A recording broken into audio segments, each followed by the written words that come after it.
preocupante el avance de la ultraderecha en el mundo y especialmente en América Latina y el Caribe, desde donde nosotros hablamos. Hace unos pocos años la ultraderecha parecía crecer en Europa. Ahora el fenómeno está claramente en América Latina. Hablo desde la Argentina y está claro que el gobierno de Javier Milei pretende ser emblemático respecto del programa de la ultraderecha. Digo emblemático porque habiendo otros personajes más destacados, más visibles y con más poder, como es el caso de Donald Trump en Estados Unidos, Donald Trump, como muchos de los ultraderechistas del mundo, son nacionalistas y tiene un discurso que se sustenta en defender la nación. Por eso Trump, su eslogan es hacer grande a América nuevamente, MAGA. Mientras que Milei tiene una proyección global, está preocupado por el capitalismo mundial. Y si bien lidera un país como Argentina, que no tiene el peso económico, político, diplomático, militar que tiene Estados Unidos, no tiene la efectividad que puede tener un Donald Trump con sus iniciativas de Consejo de la Paz, de intervención militar en Venezuela para secuestrar al presidente y a la diputada Cilia Flores, o para amenazar a Cuba, o para anunciar que está dispuesto a hacerse de Groenlandia, incluso comprándola, sugiriendo que Canadá debe incorporarse como un estado estadounidense. Pero el fenómeno de la ultraderecha es importante porque está creciendo en Alemania, está creciendo en Francia y está creciendo en América Latina y el Caribe. En los próximos días tendremos la asunción de Kast como gobernante de Chile. Hemos dicho en Argentina el peso importante de Javier Milei. Bolsonaro disputa en Brasil la posibilidad de un nuevo periodo, pero más allá de la disputa, el bolsonarismo como propuesta política existe en Brasil, que es el país más poblado y el número uno en producción, en circulación. Económicamente Brasil es la potencia de mayor desarrollo relativo en la región. Por eso hay que preocuparse por el avance de la ultraderecha. Entonces hay que mirar para atrás y ver que la ultraderecha intentó hegemonizar el orden mundial, el orden económico, político, hace unos 100 años con la irrupción del fascismo. Paradigmático en Italia, en Alemania, incluso en España. Y bueno, es el resultado del avance del fascismo y el nazismo en la década del 20 y del 30 del siglo pasado, desembocó en la Segunda Guerra Mundial con lo que significó como desastre humanitario, con millones de muertos, ciudades destruidas, un retroceso civilizatorio importantísimo. Bueno, uno de los debates contemporáneos es si estamos a las puertas de revivir una ofensiva fascista. Se habla de neofascismo, la preocupación civilizatoria de este tiempo, de un tiempo muy complejo, un tiempo de mucho progreso por innovación tecnológica, pero al mismo tiempo de desastres ambientales producto del desarrollo productivo. Por eso más de una vez hemos hablado de que vivimos un tiempo de progreso y de devastación. Y esa devastación involucra obviamente la naturaleza, que es el ámbito de la civilización. Y por lo tanto la devastación impacta sobre la naturaleza y sobre la sociedad. Entonces es bueno preguntarse sobre esta amenaza a la civilización contemporánea de parte de la ultraderecha, de intentar revivir el fascismo, el neofascismo, las formas que tenga. Y esto es importante porque hay iniciativas políticas que ponen en discusión este tema.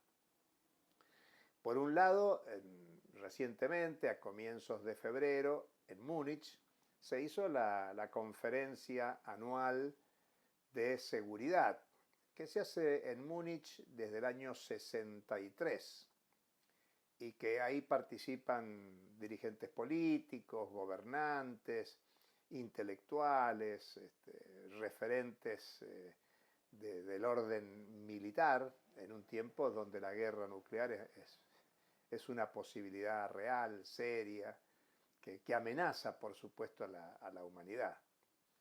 En estas condiciones, en esta conferencia de febrero, en representación de Estados Unidos habló Marco Rubio, el secretario de Estado. Y claro, hijo de cubanos emigrados aún antes de la Revolución Cubana y que en su objetivo central está recuperar para el orden capitalista a Cuba, enterrar la Revolución Cubana, hizo en 30 minutos un recorrido histórico de largo aliento, reivindicando la cultura colonizadora de Europa desde el descubrimiento, la conquista, la colonización, reivindicándose hijo del proceso colonial europeo. Lo que estaba reivindicando es la novedad de la organización económico-social global que representó el capitalismo, que tiene un momento de expansión muy importante, de acumulación originaria, diría Carlos Marx, con el descubrimiento y conquista y colonización de América en su conjunto. Claro, Marco Rubio reivindica aquel momento civilizatorio y dice es una expansión civilizatoria que llegó hasta 1945, fin de la Segunda Guerra Mundial. Y dice, a partir de ahí empezamos a retroceder. Hay que pensar que en el 45 surge el sistema mundial bipolar, es decir, capitalismo-socialismo. Y el socialismo se había iniciado con la experiencia de la Revolución Rusa, si ustedes quieren, antes con la Comuna de París, con la proclama del Manifiesto Comunista en 1848, pero se materializa como posibilidad visible para los pueblos en 1917. Por eso la perspectiva del socialismo que emerge con Rusia, que continúa en Vietnam, en Corea, en Cuba, en el campo socialista que va a desarticularse entre los 80 y los 90, especialmente con la desarticulación de la Unión Soviética en el 91, va a ser un momento de negación del orden capitalista mundial. Marco Rubio reivindica el desarrollo del capitalismo en origen, digamos desde la conquista de América hasta la Segunda Guerra Mundial. Y a partir de ahí comienza un periodo de negación del orden capitalista y se empieza a desarrollar la experiencia socialista, que hoy ya sabemos que tuvo tremendos límites, que se desarticuló en los años 90 y dio nacimiento a una nueva negación, ahora la negación de la negación de la perspectiva socialista.